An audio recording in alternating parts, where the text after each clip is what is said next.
Hey,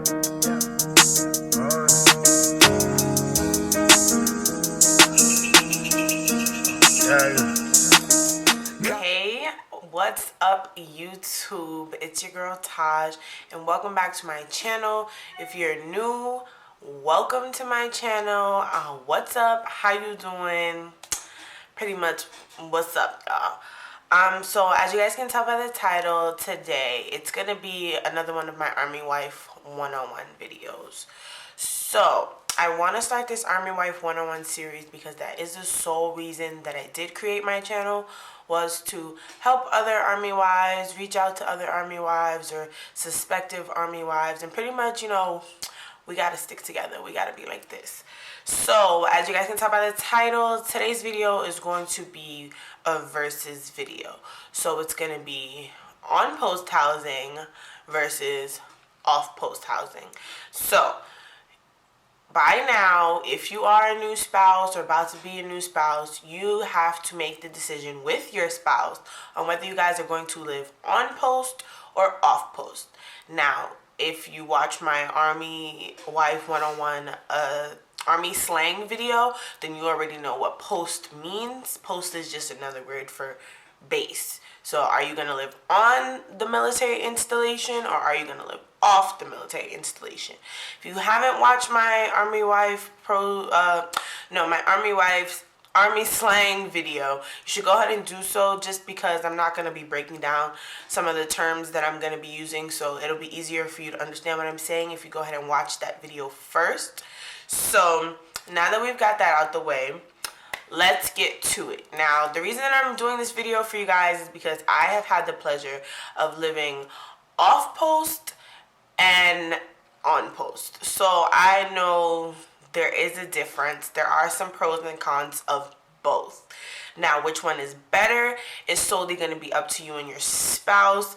And also it's going to be, it depends on where you're stationed. For those of you who do not know, if you're new to my channel, my husband and I are stationed here in Hawaii.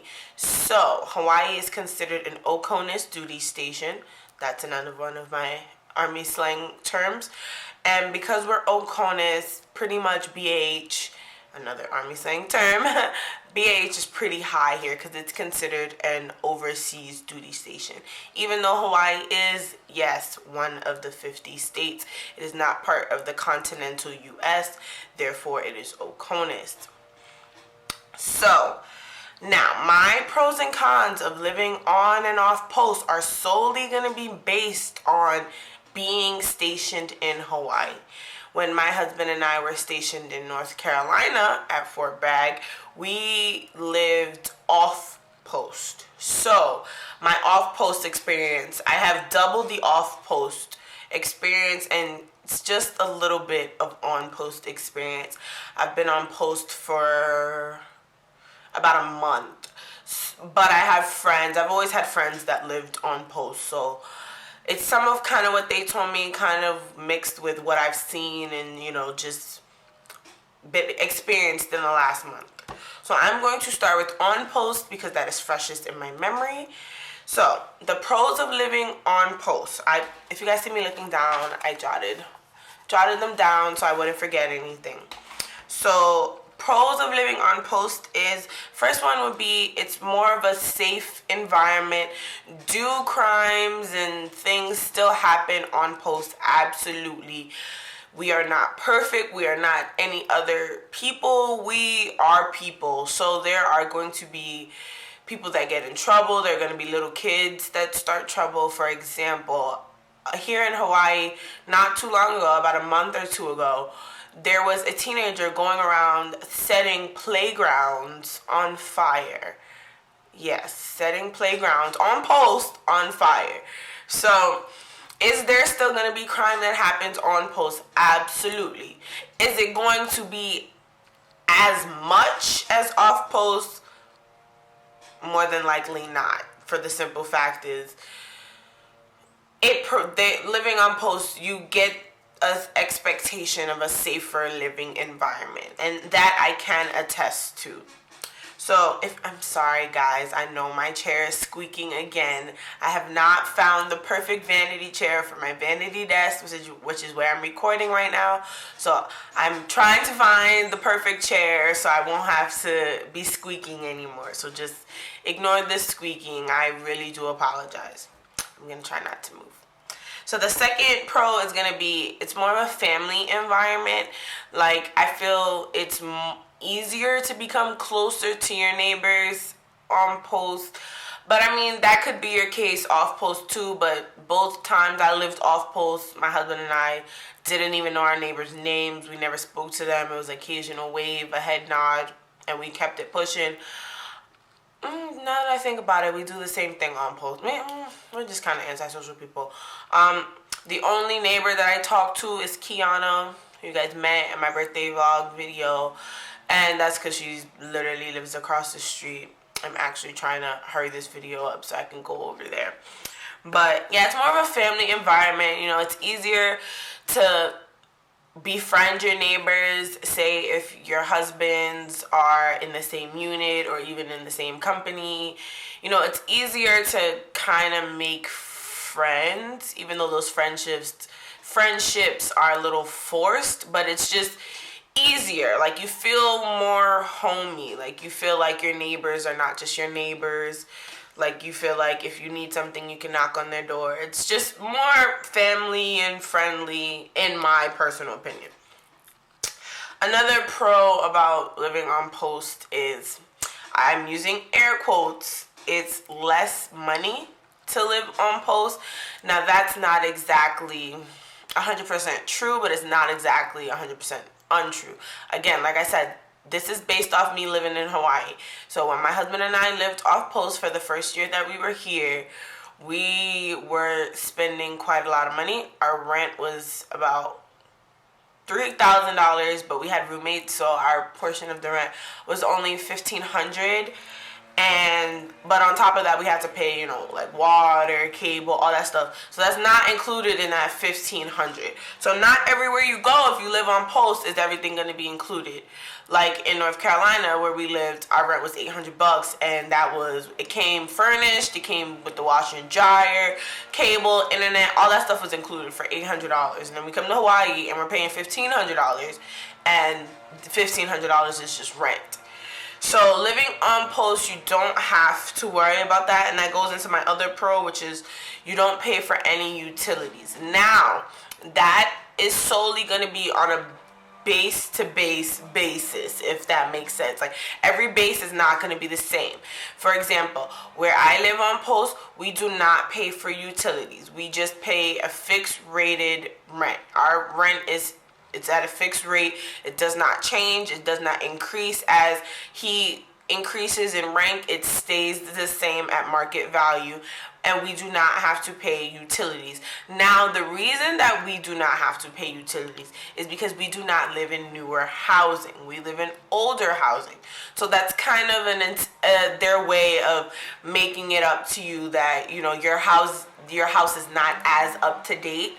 So not only do we not have to pay utilities like water and light and all that stuff, like, we can leave every single light on in our house all day, every day, leave the AC on 50 if we really want to, and we would not have to pay a single dime other than our rent, which is why we chose this place.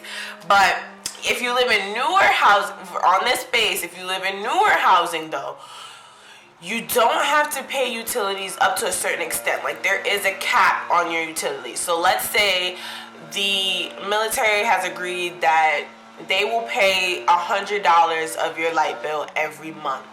So on the base that I live on, in the housing area that I live on, the newer housing version, if your light bill is under that $100 cap, they refund you whatever is remaining. They may not do that on every post, but they do that here. However, if you go over that $100 cap, you are now responsible for every cent after that $100. That is for newer housing here in Hawaii. Again, that may or may not be the case on the base that you are going to or considering living on. That is something you're going to have to call whatever your base is housing and find that information out. My husband is tired of paying utilities, so that's why we chose older housing where we don't have to pay that. Granted, the housing that you get that cap on your utilities, it is newer, nicer housing, but it's not that serious to us. I can make my home very nice. I'm doing a very good job of it. And we don't have to pay no extra bills. And our home is not full BAH. So what that means is our rent is not full BAH. The BAH here in Hawaii, you can actually look it up. If I'm not mistaken, it's about $29.95. And our rent is less than that. So if your rent is less than full BAH, they give you whatever is left of your BAH on top of your spouse's paycheck. But if you live in the newer housing is full BAH, meaning you do not get any of that money back because the rent is at that full $29.95. So that's also a pro of living in older housing. So depending on what base you're going to, that is something to consider. Do you really want a new house, or do you mind taking an older house that you can fix up to look exactly like a newer house and still have some extra money in your pocket? Living on post. For your soldier, it's going to be a shorter commute to work. Simple as that. For you, if you get a job on post, also same thing, shorter commute. I do not work on post. You guys know I work at Finish Line. I never work on post. They never pick me for those jobs. It's whatever. So us living on post now is actually a longer commute to my job, but it's shorter for my husband. He can come home after PT. He can take a shower. He can come home for lunch. All that great stuff. So that's really only a pro for the active duty soldier. Also, another pro of living on post is it is pet friendly. Again, I do not know if that is every post, but here in Hawaii, they are very pet friendly. If you have like larger dogs, a lot of places off post here in Hawaii will not rent to you because of the size of your dog, the breed of your dog. On post does have breed restrictions. I think it's just limited to like, I believe, vicious breeds like Rottweilers, Pit Bulls, American Bullies. Like, I think those are the only 3 that are prohibited on post. But other than that, your dog can be 200 pounds. As long as it's not one of those breeds, you can live on post. You are responsible for any damages that humongous dog makes. But other than that, you're good. Now, the cons of living on post is there are more rules because we do live on a military installation. We do have to follow their rules. So here at where we're stationed, there is something called quiet hours. So I think quiet hours are from like 10 to 5 or 11 to 5 or something like that, where you're expected to not be loud. So if you're throwing a party, your guests have to keep it down. You can't park on the grass. Yeah, there's just more rules. I mean, there's rules everywhere you go, but the rules are a little more enforced here. Like in housing, certain housing, you may not be able to hang stuff on your walls. You may not be able to paint. You may not be able to mount a TV. Like, there's just going to be a little bit more restrictions based on what base you're going to. I put less guests for a con. When you live on post, it's harder to have overnight guests that are not military affiliated. So if I made a friend that was active duty and she wanted to spend the night, that's not a problem. But let's say my mom wants to come visit me, you would have to get like a pass for them to even get on and off base without you being there. They can't really go to the commissary without you being there because you have to show your ID. So like having overnight guests, civilian guests, is a lot harder than when you live off post. When you live off post, it's your house, you can do whatever the hell you want. But when you live on a military installation, there are going to be more restrictions, and you just have to make sure you follow the rules because you don't want to get those privileges taken away. It's just that simple. There's limited parking, I feel, on post. Like, for example, we have a carport with that can only fit one car, and my husband and I both have our own car. So because he has the bigger car, I gave him the carport, and I just have to park in like unmarked parking, which is very limited. It's like survival of the fittest, trying to come home from work to find a freaking parking. But luckily, a lot of people in our neighborhood are moving out, so parking is not bad. But I know once people start, PCS season starts kicking up, then it's gonna be hard to find parking. Con was older housing, so off post, I mean, there is obviously going to be older housing, but the selection of newer housing is a lot larger than it is on post. On post, I don't know how frequently they renovate their houses or build new houses, but I can tell you here in Hawaii, it is not very often. Like, I think the housing that I live in now is the original military housing from like back in Pearl Harbor days. I'm not even kidding, guys. I mean, they do tweaks, like I have new appliances and stuff like that, but like the inside, you wouldn't know that. But on the outside, when you look on it, you'll be like, damn, how long has this shit been here? So there's definitely, the ratio of newer housing to older housing is definitely a lot lower when you live on post versus when you live off post. The last con I have for on post is no B&H. We already kind of discussed that. So when you live on post, after about your first month after you move in, the rent it becomes an allotment for the active duty member. Now what that allotment means is it comes straight out of their check. They don't even see that money. It's not like they get it and then it's your responsibility to pay the rent. No, the military is like, I want my money, so they take it. Whenever your soldiers get paid, whenever that direct deposit hit, guess what? The rent's coming out. Like, you don't even see it. Unless, like us, you live in older housing and you get a refund. So we get a refund of about $900 every month. So, but if we lived in newer housing that was at full BAH, we would not see a penny. All we would see is the active duty member's actual paycheck, none of the BAH. But because we chose older housing, we still get his paycheck and a little bit of our BAH, which is always good. Now, off post. Pros of living off post obviously is going to be more freedom. Like I was saying, you're just going to have a little bit more freedom. You could throw a party till wee hours in the morning. I mean, is that what's the word I'm looking for? It's not the mature thing. Well, I don't want to say mature. It's considerate. It's not the most considerate thing to do when you have neighbors, but at the end of the day, your neighbors could call the cops and they just have to tell you to quiet down. Now, on post, the MPs could come and they'll shut that shit down real quick. They'll be like, this is a violation of XYZ. Technically, it's quiet hours. You know that. You signed that lease, blah, blah, blah. Like I said, I feel like there's more parking when you live off post. Like there's more street parking. Well, there's street parking on post too, but it's very, very limited. I just feel like when you live off post, you can freaking park wherever. Not here. I don't. Again, that's just Hawaii, so I don't know. Now, I have under my pros for off post, longer commute. I know you're probably like, Tahj, what the hell? How is that a pro? That could be a pro for the active duty soldier. For the simple fact is when we lived off post, we lived about 30 minutes away from base. So because we lived so far, for example, let's say everyone's dismissed to go home at like 1500 military time, guys. Another thing, you need to learn military time. 1500 is 3 o'clock. So let's say everyone gets dismissed, you're off at 3 o'clock. Now let's say they were supposed to do something and their first sergeant or whoever realizes it's not done, they can call everybody back to work.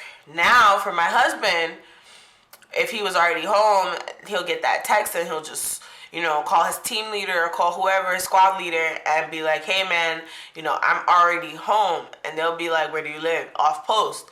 And they'll ask specifically where. And once my husband would tell them where, sometimes he didn't have to go back to work just because they knew he lived so far.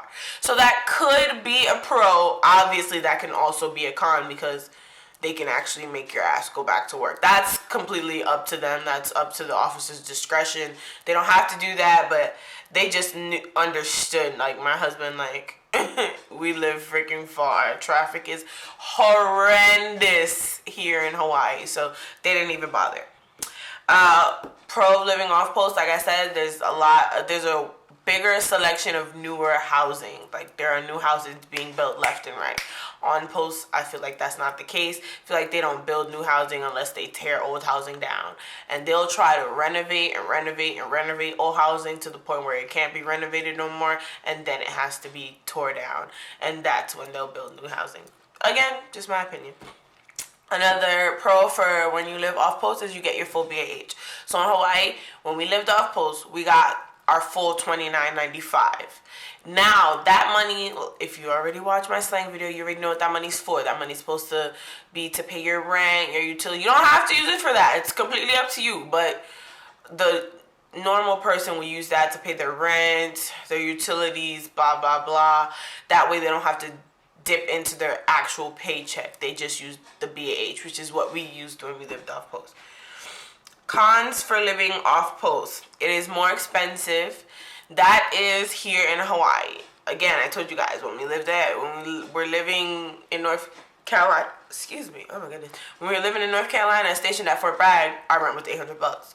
Moved to Hawaii, rent is $3,000. No utilities included. So in Hawaii, and from what I hear in Alaska, which is also considered an Oconus duty station, living off post is more expensive than living on post. Like I said here, we pay no utilities, we don't pay full BAH, so we get some money back. So this is the better alternative, a better alternative than living off post. A con, again, it being a longer commute. Like I said, that could fall in either the pros category or the cons category. It all depends on the discretion of your officer and how far away you live off post, where that falls. Another con is leasers and property managers and realtors being less understanding of the military lifestyle. So, for example, if you need a paper signed or something like that, and your spouse is on deployment. Well, now I'm told that they have like laws put in place for like when a soldier's on deployment, stuff like that. But if you're living off post and you're going to a civilian realtor, 9 times out of 10 is they don't understand the military lifestyle. They don't care to understand it.